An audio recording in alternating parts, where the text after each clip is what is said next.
Hello everyone, welcome back to my YouTube channel. मेरा नाम है वंशिका शर्मा और मैं केजीएमयू लखनऊ में नर्सिंग ऑफिसर के पद पे कार्यरत हूँ। सबसे पहले तो happy new year. I know I take it but I was taking a break, जैसे कि मैंने आपको बताया था। सबसे बड़ी बात कि मेरी नाइट शिफ्ट लग गई थी न्यू ईयर पे ही, तो मैं ज़्यादा वीडियोज़ वगैरह नहीं डाल पा रही थी, कंसिस्टेंट नहीं रह पा रही थी। So there was a comment जिसमें मुझसे यही पूछा था कि मैं अपने टाइम पे कैसे पढ़ती थी। सब कुछ मैं शेयर करने वाली हूँ।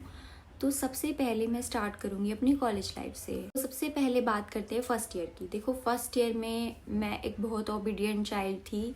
मैं सोचा करती थी कि मुझे सब पढ़ना ही पड़ेगा, अदरवाइज़ मैं फेल हो जाऊंगी, क्योंकि हमें यही सिखाया गया था। हमारे टीचर्स यही बोलते थे कि री बहुत आती हैं, सप्लीज बहुत आती हैं अगर आपने नहीं पढ़ाई करी। तो वैसे भी हम लोग पढ़ते ही रहते थे। तो फर्स्ट ईयर में क्या था कि फर्स्ट ईयर में क्लिनिकल पोस्टिंग्स बहुत कम लगती हैं। हमारी 45 डेज़ की ही क्लिनिकल पोस्टिंग्स लगी थी फर्स्ट ईयर में। तो उसमें से कुछ गवर्नमेंट हॉस्पिटल में लगी थी, कुछ हमारे जो पेरेंटल हॉस्पिटल था उसमें लगी थी। तो फर्स्ट ईयर में ज़्यादा क्लिनिकल पोस्टिंग्स होती नहीं थी, तो इतना सब कुछ मैनेज करने की हमें नीड नहीं पड़ती थी। तो जो कॉलेज में हमें सिखाया गया, जो कॉलेज में आज हुआ, वही शाम को आके हम लोग रिवाइज कर लेते थे। तब सेमेस्टर सिस्टम नहीं था, तब हमें पूरा कोर्स हमें एनुअली एग्जाम्स में पूछा जाता था। अब सेमेस्टर सिस्टम आने के बाद काफ़ी हद तक वो चीज़ें इजी हो गई है, यूनिट्स टू यूनिट्स डिवाइड हो गया है। हमारे टाइम पे हमें जो हमारे हाफ ईयरली कॉलेज के इंटरनल एग्जामिनेशंस होते थे उनमें भी पढ़ना पड़ता था, और फिर हमें पूरा सिलेबस भी पढ़ना पड़ता था एनुअल एग्जाम्स के लिए। तो हम ऐसे ही पढ़ते थे। फर्स्ट ईयर में मैंने ऐसे ही पढ़ाई करी, जो कॉलेज में हुआ वही मैंने शाम को आके पढ़ लिया। बट मैं ये कहूँगी कि सोलली हमने रिलाई नहीं किया था, सोलली बिल्कुल ये छोड़ दिया कि हाँ 10 साल के पेपर पढ़ लिए। नहीं, मैंने पूरा सिलेबस कवर करा था। कुछ सब्जेक्ट्स ऐसे होते थे, मतलब 2-3 सब्जेक्ट्स ऐसे थे जिनके लिए सिर्फ मैंने पेपर ही पढ़े थे, क्योंकि वो मुझे हमेशा से थोड़े डिफिकल्ट लगते थे। मैं कतराती थी उन सब्जेक्ट्स को पढ़ने से। जैसे कि बायोकेमिस्ट्री हो गया। बायोकेमिस्ट्री में आपको सच बताऊं, मैंने बिल्कुल भी नहीं पढ़ी थी। मुझे अच्छी नहीं लगती बायोकेमिस्ट्री, पता नहीं क्यों, थोड़ी सी टफ लगती थी। तो बायोकेमिस्ट्री के लिए सिर्फ और सिर्फ मैंने प्रीवियस 10 ईयर क्वेश्चन पेपर्स पढ़े थे, वो भी 1 महीना पहले पढ़ना शुरू किया था। मतलब ये लगा लो 1 साल पूरा कुछ नहीं पढ़ा, सिर्फ 1 महीना पहले मैंने प्रीवियस ईयर क्वेश्चन पेपर्स पढ़े थे, ताकि मैं कुछ मार्क्स स्कोर कर पाऊँ। और सही बताऊँ तो मोस्टली वही आया था जो भी पूछा गया। बट इसका मतलब ये बिल्कुल भी नहीं है कि सारे सब्जेक्ट्स का सिर्फ आप एक प्रीवियस ईयर क्वेश्चन पेपर से काम चला सकते हो। यूनिवर्सिटी एग्जाम्स में आप काम चला लोगे, बट आगे जाके जब आप किसी भी गवर्नमेंट एग्जाम के प्रिपरेशन करोगे, या फिर आप कहीं पे भी कुछ भी करने के लिए आगे पढ़ाई करोगे, तो आपको उसका बहुत बड़ा नुकसान उठाना होगा। देखो, मैं आपको सच सच बताती हूँ, यूनिवर्सिटी के जो मार्क्स होते हैं ना, जो यूनिवर्सिटी अपने पेपर चेक करके मार्क्स देती है, उसमें कुछ खास डिफरेंस होता नहीं है। टॉपर का भी और जो एवरेज स्टूडेंट है उसका मैक्सिमम 20-25 नंबर का डिफरेंस होता है, दैट्स इट। बाकी जो आपके मार्क्स आपको टॉपर बना सकते हैं या फिर आपको बिल्कुल बिलो एवरेज कर सकते हैं, वो होते हैं आपके इंटरनल मार्क्स। इतना ही गैप रहता है। तो प्रॉब्लम कहाँ आती है, अगर आप 1 महीना पहले पढ़ रहे हो ना, तो भी आप पास हो जाओगे आराम से। बट प्रॉब्लम ये नहीं है कि आपको सिर्फ यूनिवर्सिटी में पास होना है, आपको सिर्फ कॉलेज की डिग्री थोड़ी चाहिए, आगे जाके भी तो कुछ करोगे ना। तो वहाँ पे आपको पूरे सिलेबस की ज़रूरत पड़ेगी। जब पढ़ रहे हो ना, ये माइंड में रख के पढ़ना कि तुम्हें सिर्फ कॉलेज एग्जाम्स के लिए नहीं पढ़ना है, तुम्हें पढ़ना है आगे के लिए, लॉन्ग टर्म के लिए तुम पढ़ाई कर रहे हो। आप अगर कंसिस्टेंट रहोगे ना अपनी पढ़ाई को लेके, दिन का 1 घंटा 2 घंटा भी अगर तुम अपनी पढ़ाई को दे रहे हो, तो आप अच्छे मार्क्स भी स्कोर कर पाओगे, और आपकी जो नॉलेज है ना वो भी इंक्रीज होगी। देखो, पढ़ा हुआ वेस्ट नहीं जाता है। अगर तुम एक प्रोफेशनल कॉलेज में हो, प्रोफेशनल कोर्स में तुमने एडमिशन लिया है, तो तुम्हें पढ़ना तो पड़ेगा। चाहे तुम आज नहीं पढ़ोगे तो 2 साल बाद पढ़ोगे। वही मेहनत तुम आज से स्टार्ट कर दोगे तो वो तुम्हें आगे जाके थोड़ा सा बेनिफिट मिल जाएगा। क्योंकि देखो, 4 साल में ये नहीं, मैंने बिल्कुल कभी भी ऐसे नहीं रिलाई किया कि हाँ मैं सिर्फ ये 10 ईयर्स की पढ़ के जाऊंगी, ये नहीं। बट मैंने पूरा मोस्टली क्या किया था, सिलेबस कवर करने की कोशिश की। बट स्टिल जब मैंने दिल्ली जाके कोचिंग लेने की कोशिश करी, कोचिंग ली, तो मुझे इतनी सारी चीज़ों का पता चला जो कि मुझे कभी भी नहीं पता थी। मुझे लगता था कि मैंने सिलेबस अच्छे से पढ़ा है, बट ऐसा नहीं था। चीज़ ऐसी होती है जो हमने कभी सुनी भी नहीं होती, हमारे कोचिंग सेंटर्स में वो पढ़ाई जाती है। तो प्रॉब्लम वहाँ आती है। तो अगर तुम ये सोच रहे हो या तुम्हारे सीनियर्स एडवाइस कर रहे हैं कि सिर्फ 10 ईयर्स पेपर्स पढ़ना और बहुत अच्छी बात है पास हो जाओगे, हाँ पास हो जाओगे, वो एक्सपीरियंस से सही कह रहे हैं, पास हो जाओगे, बट आगे जाके वो चीज़ बेनिफिट नहीं करने वाली। तो अपना लॉन्ग टर्म के लिए अभी से प्लान करके चलना, फर्स्ट ईयर ही तुम्हारा फाउंडेशन बेस बनाएगा। मैं बात करती हूँ सेकंड, थर्ड और फोर्थ ईयर की। देखो सेकंड ईयर में, थर्ड ईयर में, फोर्थ ईयर में हमारी क्लिनिकल जो पोस्टिंग्स होती हैं वो बढ़ जाती हैं, असाइनमेंट्स बढ़ जाती हैं, काफ़ी चेंजेस हो जाते हैं। जितना कंसिस्टेंटली मैं फर्स्ट ईयर में पढ़ती थी वो बिल्कुल भी नहीं था। सेकेंड थर्ड ईयर में पढ़ती थी, ये नहीं था कि बिल्कुल नहीं पढ़ते, बट डेली का डेली नहीं होता था। प्रोक्रेस्टिनेशन हमने बहुत ज़्यादा करी, बिल्कुल कंसिस्टेंट नहीं रहे। क्योंकि मैं आपको बता दूं हमारे साथ क्या हुआ था, हम लोग कम्युनिटी जब जाते थे कम्युनिटी पोस्टिंग्स पे, तो हम 12 बजे तक कम्युनिटी पोस्टिंग करते थे। होता था हमारी क्लासेस भी लगती थी आने के बाद, तो बिल्कुल मन नहीं करता। लंच करने के बाद आप दोबारा क्लास में जाते हो ना, तो उतनी ही बेटर तरीके से आप नहीं पढ़ पाते हो। तो वही बात है, मतलब टाइम पास योजना हो गई थी वो एक तरीके से। तो आप लोगों को थोड़ा ज़्यादा पढ़ना पड़ेगा। अगर सेमेस्टर सिस्टम में वो चीज़ घट गई है ना, आपकी जो मतलब हार्डशिप्स थी वो कम हो गई हैं, बट जो नर्सिंग का क्रेज़ है, जो नर्सिंग की कॉम्पिटिटिवनेस है, वो डे बाय डे इंक्रीज होती जा रही है। वैकेंसीज भी थोड़ी कम होती जा रही हैं as compared to previous years. तो आपको थोड़ा सा देखना पड़ेगा, अभी से ज़्यादा मेहनत करनी पड़ेगी। मैंने BSc नर्सिंग एक प्राइवेट कॉलेज से करी थी, तो ये समझ लो कि पढ़ाई के मामले में आपको सबसे ज़्यादा खुद पे ही रिलाई करना पड़ता है। आप अपने सीनियर्स से हेल्प ले सकते हो, अपने फ्रेंड्स से हेल्प ले सकते हो, बट अगर आप ये भरोसे पे बैठे रहोगे कि सिलेबस जब कंप्लीट होगा तब से मैं पढ़ाई करना शुरू करूँगी या करूँगा, तो ऐसा नहीं होता है। आपको अपने लेवल पे ही पढ़ाई करनी पड़ेगी। अपने आप बुक्स उठाओ और पढ़ना शुरू करना, ठीक है। तो ये 2, 3, 4 साल मैंने ऐसे ही पढ़ाई की। लास्ट ईयर में हमने बहुत कम पढ़ाई कर पाए थे, क्योंकि आपको मैं बता दूँ 6, 7, 8 महीने तक हम इंटर्नशिप ही कर रहे थे। 2 महीने पहले वैसे ड्यूटी लगी और 6 महीने प्रॉपर जैसे इंटर्नशिप होती है ओवर वगैरह लेके वो थी। तो साल के 8 महीने तो हम लोग हॉस्पिटल में थे, और हॉस्पिटल से आने के बाद पढ़ने की हिम्मत करना बहुत मुश्किल होता था, क्योंकि नाइट शिफ्ट जो होती थी उसमें एक पलक झपकने का टाइम तक नहीं मिलता था हमें। तो फिर सारा दिन सोने में, नाइट शिफ्ट तो यूँ लगा लो सिर्फ सोने और खाने में जाती थी आने के बाद। इवन हम तो लंच भी स्किप कर देते थे, सोते रहते थे। मैं सुबह 8 बजे, अगर 9 बजे हम आ रहे हैं तो 9 बजे हम सो रहे हैं और शाम को 7 बजे हम उठ रहे हैं। डिनर करने का मन नहीं करता था, तो बहुत बुरी हो जाती थी। तो नाइट शिफ्ट में पढ़ाई नहीं हो पाती, कम पढ़ाई हो पाती। हॉस्पिटल में आपको पढ़ाई करने का टाइम नहीं मिलेगा if you are working in a private hospital और प्राइवेट सेटिंग। तो ऐसे हो जाता है कि अपनी जो असाइनमेंट्स है ना वो टाइम पे पूरे कर लेना। मैं तुम्हें एक ये आइडिया दूंगी कि जब आपकी पोस्टिंग्स लग रही हैं and you are somewhat free, तो उस टाइम पे अपनी असाइनमेंट्स लिखना। जो असाइनमेंट्स होती है ना, कॉपी करनी होती है, वो असाइनमेंट्स उस टाइम पे पूरी कर लेना। क्योंकि अगर तुम वो ही असाइनमेंट घर पे या हॉस्टल में लेके बैठ गए तो तुम्हारी पर्सनल जो पढ़ाई है, जो आपका सेल्फ स्टडी टाइम है, वो खा जाएगी, वो नहीं पढ़ पाओगे। फिर वही बात आ जाती है कि हमें पेपर से 2-3 महीने पहले ही पढ़ना पड़ता है। डेट शीट आती है और आपको कुछ नहीं आता होता, तो वो बहुत ज़्यादा स्ट्रेस देता है। बात करती हूँ कोचिंग टाइम की। देखो कोचिंग लेने का मेरा कहीं से 4 साल से कोई भी प्लान नहीं था। वो तो एक दिन इमीडिएटली हमारा प्लान बन गया, क्योंकि हमारा कॉलेज ख़त्म होने वाला था, हमारे एग्ज़ाम्स भी ख़त्म होने वाले थे, तो एकदम से प्लान बन गया कि चलो कोचिंग ले लेते हैं। तो हमने कोचिंग के लिए सोचा नहीं था, बट हमने ले ली। कोचिंग लेना ना लेना आपकी एक पर्सनल चॉइस होती है, आपको लेनी है नहीं लेनी है, बट लेनी क्यों चाहिए ये मैं आपको बता देती हूँ। बहुत सारी ऐसी चीज़ें होती हैं जो तुमने 4 साल में नहीं पढ़ी। 4 साल में तुम किसके अकॉर्डिंग पढ़ते हो? एक यूनिवर्सिटी लेवल एग्जाम के अकॉर्डिंग पढ़ते हो, बट जो गवर्नमेंट जॉब के लिए एग्जाम्स होते हैं, जो आपके कॉम्पिटिटिव एग्जाम्स होते हैं ना, वो आपकी यूनिवर्सिटी लेवल से बिल्कुल डिफरेंट होते हैं। ज़मीन आसमान का फ़र्क होता है। बहुत सारी चीज़ें ऐसी होती है जो तुमने 4 साल में कभी भी नहीं पढ़ी होगी और आपको वो पूछी जाएगी, तो आप कैसे आंसर कर सकते हो? तो एक थोड़ी सी गाइडेंस मिल जाए, उसको लेके आप कोचिंग लेने की आपको ज़रूरत होती है।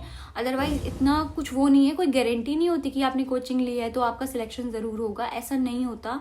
बट आपको एक गाइडेंस मिल जाती है, आपको ये पता चल जाता है कि आपको किस तरह से पढ़ना है। ज़रूरी नहीं आप ऑफलाइन कोचिंग ले रहे हो जाके। देखो बहुत सारी इंस्टीट्यूट्स होते हैं, बहुत सारी ऐसी कोचिंग क्लासेस होती है जो आपको रिकॉर्डेड क्लासेस भी प्रोवाइड कराती हैं। आप रिकॉर्डेड क्लासेस ले सकते हो। उनका एक बेनिफिट मैं आपको बताती हूँ। फर्स्ट बेनिफिट ये होता है आप कहीं भी पढ़ सकते हो, उसको कभी भी पढ़ सकते हो जब आपका टाइम हो। मैं लाइव क्लासेस की बात नहीं करी, मैं रिकॉर्डेड क्लासेस की बात कर रही हूँ। अगर अच्छी रिकॉर्डेड क्लासेस मिल रही हैं तो वो सबसे अच्छा इसलिए होता है क्योंकि आप उसको कहीं पे भी किसी भी टाइम पढ़ सकते हो। जब आप फ्री हो तब पढ़ सकते हो। लाइव क्लासेस में वो ऑप्शन आपके पास अवेलेबल नहीं होता है। लाइव क्लासेस आपको उसी टाइम अटेंड करनी है जो आपने स्लॉट बुक किया है।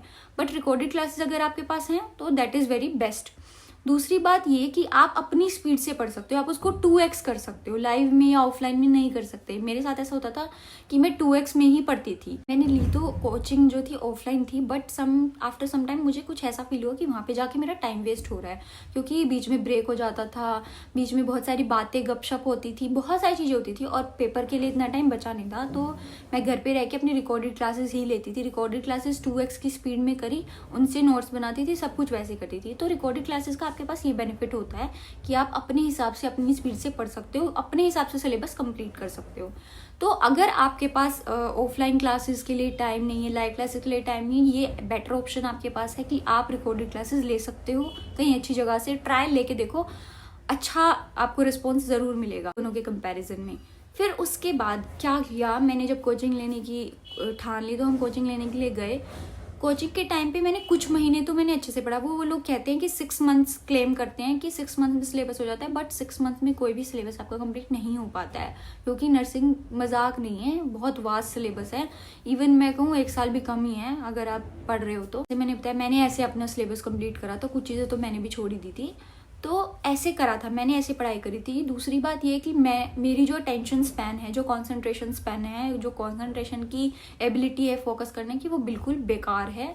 मैं एक जगह बैठ के 5 घंटे आराम से नहीं पढ़ सकती, मुझे बीच में कुछ कुछ करना है, मुझे बीच में बकवास भी करनी है, कुछ फ़ोन भी चलाना है, सब करना है। तो मुश्किल से मैं आधा घंटा पढ़ती थी, तो मुझे फिर 5 मिनट फ़ोन चलाना होता था। ऐसा नहीं है कि मैं सारा दिन किताबों, कभी कभी तो मैं सारा दिन पढ़ती थी, कभी कभी तो मैं बिल्कुल ही किताब नहीं उठाती थी। ऐसा आपके साथ भी होगा।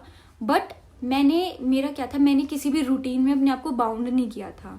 और ये मैंने क्यों नहीं किया था, हमारे एक टीचर थे, वो हमेशा यही बोलते थे कि पढ़ने का कोई तरीका नहीं होता, किताब उठाओ और पढ़ो। मैंने यही फॉलो किया। जब मेरा जो पढ़ने का मन कर रहा है ना, मैं वही पढ़ती थी। हाँ, बस एक चीज़ बना लेती थी, जैसे फॉर एग्जाम्पल अभी मेरे OBGY चल रहा है, मैं एक सब्जेक्ट उठाती थी। OBGY चल रहा है तो मैं OBGY पढ़ती थी। फॉर एग्जाम्पल मैंने अभी आज क्लास ली, मैंने OBGY की, जिस टॉपिक की मैंने क्लास ली है, पहले मैं उसकी थ्योरी पढ़ूंगी, नोट्स पढ़ूंगी जो मेरे कोचिंग से मुझे मिले हैं या मैंने बनाए हैं। वो पढ़ने के बाद मैं उसी टॉपिक के MCQs पढ़ती थी। मैंने 3 बुक्स चूज़ करी थी, एक टारगेट हाई, PR यादव और NCLEX RN। इन तीनों के अलावा मैंने कोई दूसरी बुक नहीं हाथ लगाया किसी भी चीज़ को। ठीक है, मैंने अपनी कोर्स की बुक्स, जो मेरी यूनिवर्सिटी एग्जाम्स की बुक्स थी, हमने वो भी नहीं छेड़ी थी, मैंने सिर्फ वही पढ़ी थी। मैंने उसी से MCQ करने थे, उन्हीं से मैंने थ्योरी, पहले जिस बुक की थ्योरी पढ़ी उससे ही MCQ करे, ऐसे करती थी। उसके बाद जब वो सब हो जाता था, फिर क्या करते, जैसे एक सब्जेक्ट का ये सब हो गया, फिर उसके बाद क्या करती थी, सिर्फ नोट्स, कोचिंग के नोट्स, फिर पूरी OBGY उन नोट्स में से पढ़नी थी। 2-3 बार ऐसे एक सब्जेक्ट को 2-3 बार ऐसे करना होता था। ये नहीं कि लगातार बीच बीच में ब्रेक देके दूसरा सब्जेक्ट लेके, तो ऐसे पढ़ती थी मैं। जब मेरा ये पूरा सिलेबस, कोचिंग, ऑलमोस्ट मेन चीज़ें कंप्लीट हो गई थी, तो मैंने क्या करना शुरू कर दिया था, मैं एक कॉपी उठाती थी, जैसे OBGY की कॉपी उठाई तो पहले मैं उसको 2-3 दिन में ख़त्म कर दूंगी, या 2 दिन में, जितने भी दिन मुझे लगते थे उतने में मैं ख़त्म कर दूंगी। अब वो ये चीज़ नहीं है कि मैं रात तक पढ़ूंगी या मैं इतने घंटे पढ़ूंगी, नहीं, वो जब तक ख़त्म हो रही है तब तक पढ़ूंगी, उसके बाद नेक्स्ट स्टार्ट कर दूंगी। रही बात फ़ोन चलाने की, तो मैंने बहुत फ़ोन चलाया है। मैं फ़ोन चलाती थी, फ़ोन चलाने के बिना टाइम पास कैसे होगा अगर मैं घर में बैठी हुई हूँ और मैं कुछ भी नहीं कर रही, तो क्योंकि मैं बिल्कुल घर में ही बैठी रहती थी पूरा पूरा दिन, सिर्फ बुक्स थी, मैं थी और फ़ोन था, और कुछ नहीं होता था। मैंने ये कंटेंट क्रिएशन भी शुरू किया था, करीब 2 साल पहले मैंने यूट्यूब चैनल शुरू किया था। तो प्रॉब्लम ये थी कि मेरा बहुत मन करता था कि मैं व्लॉग बनाऊं या फिर मैं ये सब चीज़ें करूं। मैंने स्टार्ट करा था तब तो किसी ने मुझे सपोर्ट नहीं किया था, ये क्या बकवास कर रही है, ये वो। तो मैंने अपने YouTube चैनल को होल्ड पे डाल दिया था, 1.5 साल तक वो बेचारा यूं ही रहा। अगर फिर मैं सोची थी अगर मेरा सिलेक्शन नहीं हुआ तो पूरा ब्लेम इसके ऊपर जाएगा कि ये सब करती थी, फ़ोन चलाती थी, तो इसीलिए इसका सिलेक्शन नहीं हुआ। तो फिर मैंने बेचारे को होल्ड पे डाल दिया, इसीलिए ये इतना कम चला, इतने सालों में इसके इतने सब्सक्राइबर हो पाए। बट फिर अब जब सिलेक्शन हो गया तो अब मेरे सर से वो टेंशन ख़त्म हो गई है कि हाँ, अब मैं अपनी मर्ज़ी से ये काम कर सकती हूँ। तो इसीलिए अब मैं इसको आगे बढ़ाना चाहती हूँ, इसीलिए मैं कंटेंट क्रिएशन करती हूँ, कंसिस्टेंटली वीडियोस अपलोड करती हूँ। मैं बिल्कुल 24 घंटे नहीं पढ़ती थी, जितना मुझसे हो पाता था, जितनी मेरी कैपेबिलिटी थी उतना पढ़ती थी, कभी कभी पूरा दिन भी और कभी बिल्कुल भी नहीं। तो अपने आप को ऐसे स्ट्रेस मत करना। हाँ, बहुत अच्छी बात है कि आप एक प्लान बना पा रहे हो, उसको फॉलो कर पा रहे हो, बहुत अच्छी बात है। बट अगर ऐसा नहीं कर पा रहे हो तो आप रिवर्स तरीके से भी पढ़ सकते हो कि आपने इतना डिसाइड किया उसको कंप्लीट करना है बस। जरूरी नहीं है लगातार 4 घंटे एक साथ ही पढ़ना है या फिर लगातार बिल्कुल ही नहीं पढ़ना, आपकी मर्जी है, आप वैसे भी पढ़ सकते हो। बट बात कहाँ पे आती है, बात आती है कंसिस्टेंसी पे। अगर आपने एक दिन पढ़ा और 4 दिन का ब्रेक ले लिया ना तो वहां पे दिक्कत आती है, वो गैप आपको तंग करेगा। बेटर है धीरे धीरे डेली डेली सारा कुछ पढ़ो। जो चीज़ मैटर करती है वो है कंसिस्टेंसी। अगर आप कंसिस्टेंटली पढ़ रहे हो, कंसिस्टेंटली आप कुछ भी कर रहे हो, तभी आपको उसके रिजल्ट्स मिलते हैं।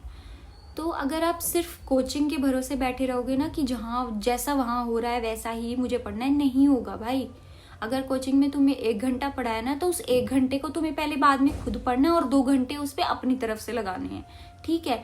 कोचिंग में जो चीज़ तुम्हें पढ़ाई गई है वो उन्होंने एक आउटलाइन दे दी तुम्हें कि इस तरह से तुम्हें पढ़ना है इस टॉपिक को। उसके बाद उसमें रिसर्च करो, उसमें 4 चीज़ें घुसेड़ो, वो तुम्हारी अपनी चॉइस है।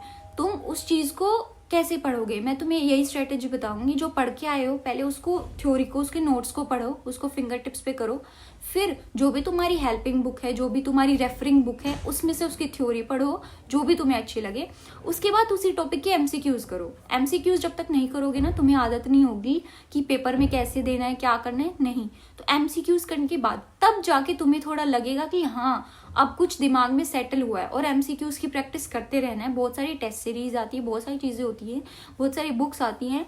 तो इसी तरीके से पढ़ना ये अच्छा तरीका है भाई। देखो मैं कोई बहुत ही बड़ी स्ट्रेटेजिस्ट तो हूँ नहीं जो मैं तुम्हें पूरी एग्जाम स्ट्रेटेजी बता दूँ। जो चीज़ मैंने करी है मैं वही बता सकती हूँ। मेरे से पूछा गया था, मैंने आज इस चीज़ का आंसर क्लियर आपको दे दिया। मैं भी एक नॉर्मल इंसान थी। हाँ मैं कुछ ज़्यादा एडवेंचरस चीज़ें नहीं करती थी, कहीं जाना आना, बट ये कि मैं घर पे भी बैठ के 24 घंटे नहीं पढ़ सकती थी। वो तो एक बहुत ज़्यादा कंसंट्रेशन लेवल चाहिए होता है। तो बस इतना किया मैंने। और अगर आपको इससे कुछ हेल्प मिल सकती है तो मैं बहुत खुश होंगी कि हाँ आपको कुछ हेल्प मिली। तो आज की वीडियो में मैं बस इतना ही डिस्कस करना चाहती थी। अगर आपको कुछ और जानना है या फिर आप कुछ हो किसी और चीज़ के बारे में मुझसे पूछना चाहते हो तो प्लीज़ आप कमेंट करके बता देना, मैं उसको ज़रूर आंसर करने की कोशिश करूँगी। तब तक के लिए आप अपना ख्याल रखना, खुश रहना, बाय।